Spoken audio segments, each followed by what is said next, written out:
Oi, gente, meu nome é Júlia Carraro, eu sou professora da Escola de Nutrição, eu sou vinculada ao Departamento de Nutrição Clínica e Social e ministro disciplinas na área de nutrição clínica, especificamente a disciplina de dietoterapia,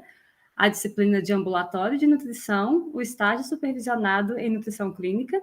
e como membro integrante também do programa de pós-graduação em saúde e nutrição, eu ministro as disciplinas de seminário em nutrição e saúde para o doutorado e também a disciplina de genômica nutricional.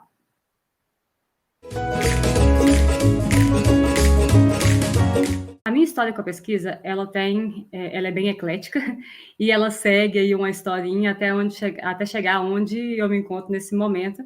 Então, se a gente pensar aí desde o meu início lá como iniciação científica, como aluna de graduação, eu trabalhei com estudos bromatológicos, passei pela experimentação animal e então no meu doutorado eu cheguei no estudo com populações, né, estudo então com humanos, e o objetivo fundamental do grupo de pesquisa que eu estava inserida eram os estudos relacionados à obesidade. A obesidade e as comorbidades também associadas. Então, no meu doutorado, eu trabalhei com a definição de biomarcadores precoces para o desenvolvimento da síndrome metabólica em indivíduos jovens e supostamente saudáveis. Naquele momento, esses biomarcadores eles tinham um aspecto, né, o nosso foco de trabalho eram os biomarcadores inflamatórios e aqueles epigenéticos. A epigenética é um ramo, né, dentro de uma ciência maior, que é a genômica nutricional, e a gente trabalhava com a definição desses marcadores que poderiam definir, ou pelo menos predispor o indivíduo a desenvolver uma síndrome metabólica no futuro. E, atualmente, eu acabei enveredando mais, ainda nesse contexto da obesidade, da síndrome metabólica, que foi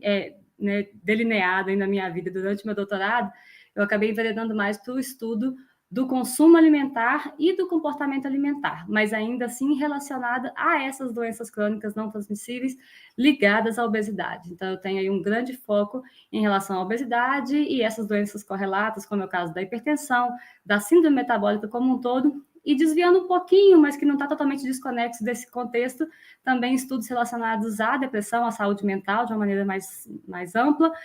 porque eu digo que não está tão desconexo assim, porque embora não seja, né, uma comorbidade de fato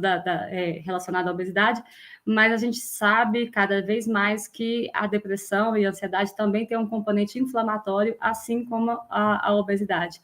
Então, nesse contexto, eu tenho estudado muito, né,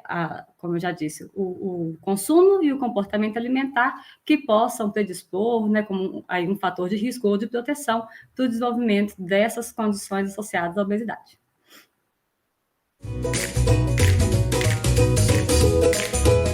Continuando com essa história, né, de onde chegar até o momento que eu me encontro agora, né, em relação à pesquisa,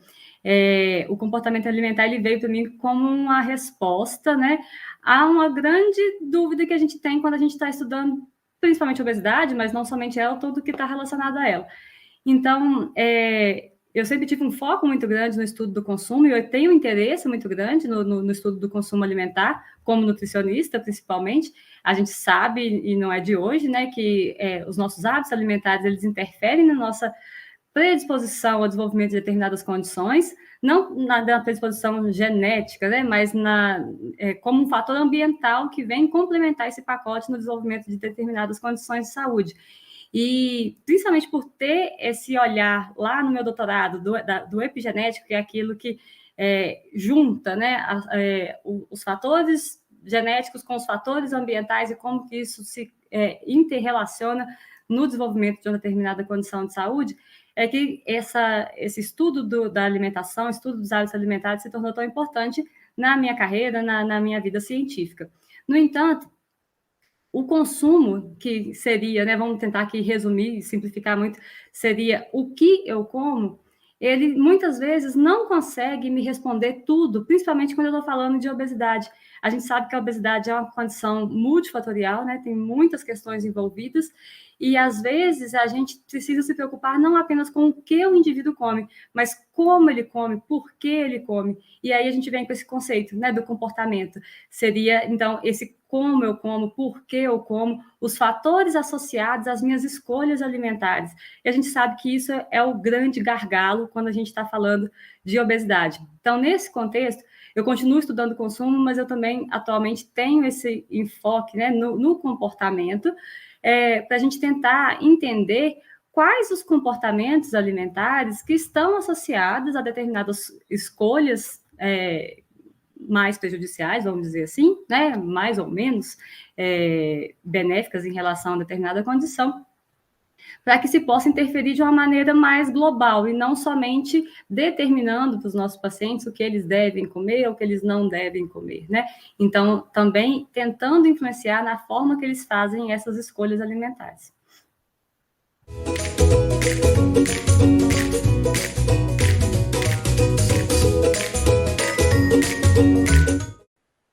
Então, no que se refere ao estudo do comportamento alimentar, eu acredito que ainda tenha muito o que ser definido, né, em relação à ciência da nutrição, muito a ser explorado em relação à ciência da nutrição,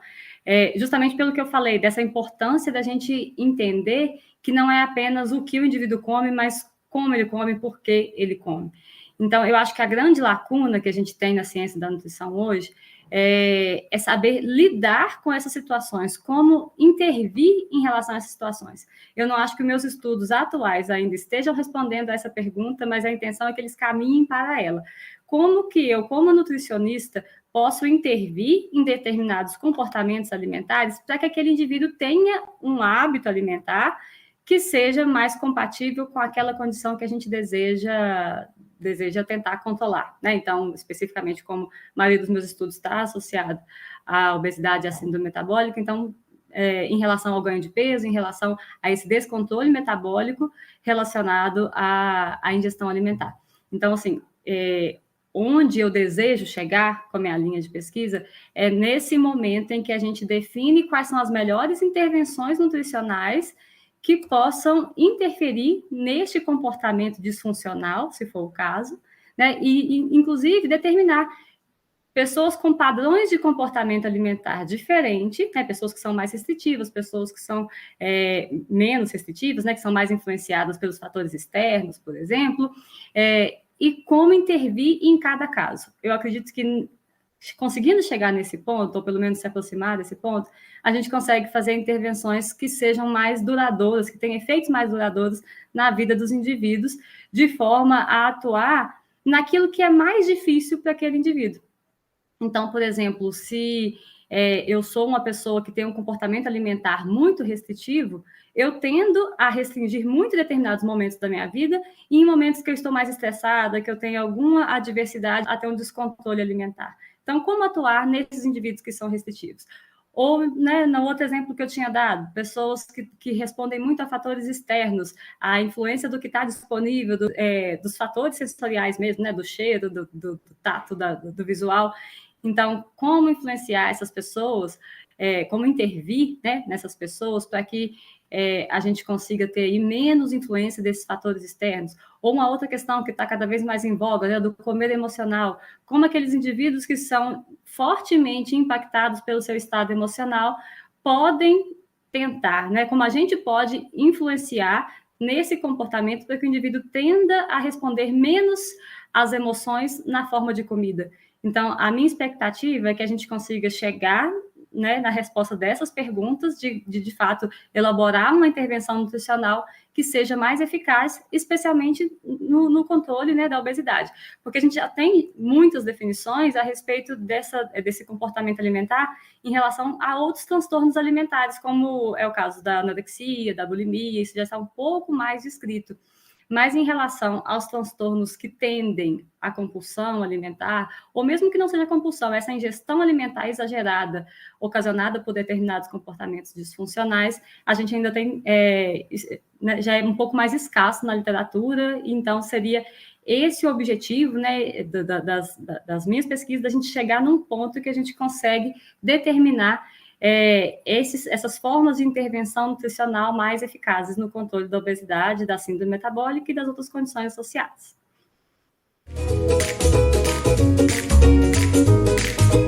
O grande objetivo da universidade, né, da universidade pública principalmente, é tentar devolver à sociedade alguma forma de dar uma resposta para demandas da sociedade com aquilo que a gente está produzindo de pesquisa, com aquilo que a gente está produzindo de ensino. E nesse sentido, e considerando esse meu interesse pelo